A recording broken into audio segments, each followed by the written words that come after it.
আমরা ছাত্র মানুষ ভাই, আমরা টেন্ডার দিয়ে কী করবো? যারা গুলি খেয়েছে, অ্যারেস্ট হয়েছে, কেউই এই ছেলেটাকে দেখেনি। এ না দেখার পরেও শুধু এই অর্থনৈতিকভাবে লাভবান হওয়ার জন্য আমাদের জেলা কমিটির এটাই সিদ্ধান্ত যে একজন আন্দোলন না করা ব্যক্তিকে আহ্বায়ক বানিয়ে দিয়েছে। দুর্নীতির যেই বিষয়গুলো সেগুলো যদি আমি আপনাদের সামনে বলি, প্রথমে যেটা উঠে আসে সেটা হচ্ছে পুকুর সংস্কারের অনুমোদন বাণিজ্য।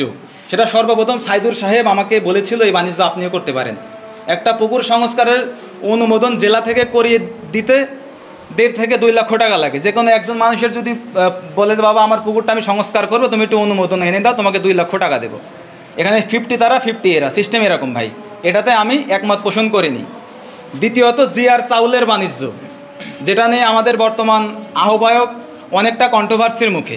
অনেকে হরিণাকুণ্ড তাকে চাল চোর বলে অভিহিত করে।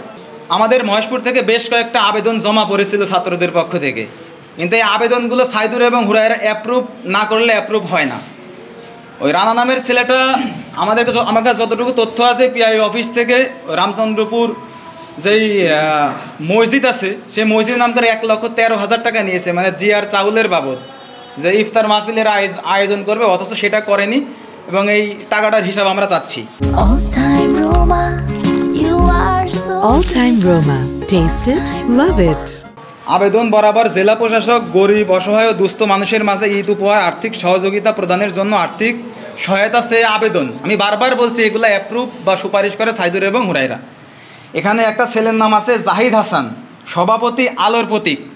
আমরা সকলেই জানি মহেশপুরে আলোর প্রতীক নামে একটা সংগঠন আছে, সেটার সভাপতি বাবু ভাই, সেক্রেটারি হচ্ছে মাসুম ভাই।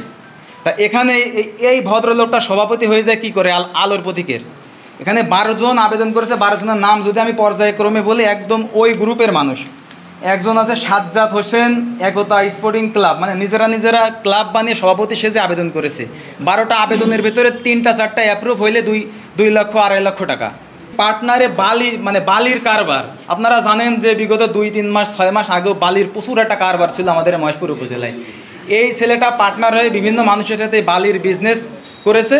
এই বিষয়ে আমাদের কাছে অনেক ধরনের তথ্য এসেছে, এবং বালি যে নেপার যে ভাটা আছে, ভাটাতে বিক্রি করতে গেছে, সেখানেও আসলে আমাদের কথাবার্তা হয়েছে।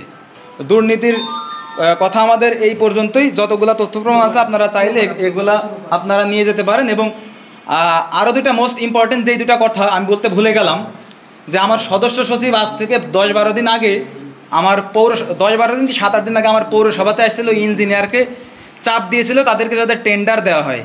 কথা হচ্ছে আমরা ছাত্র মানুষ ভাই, আমরা টেন্ডার দিয়ে কী করবো? সংগঠন চালাইতে হলে যতটুকু লিগাল হইতে প্রয়োজন সেগুলো অবশ্যই আমরা করব, কিন্তু ওই যে ইঞ্জিনিয়ারকে চাপ প্রয়োগ করে, ইউনোকে চাপ প্রয়োগ করে, এইগুলো আমাদের নীতি নৈতিকতা বিরোধী। এগুলা কখনোই আমাদের সাথে যায় না।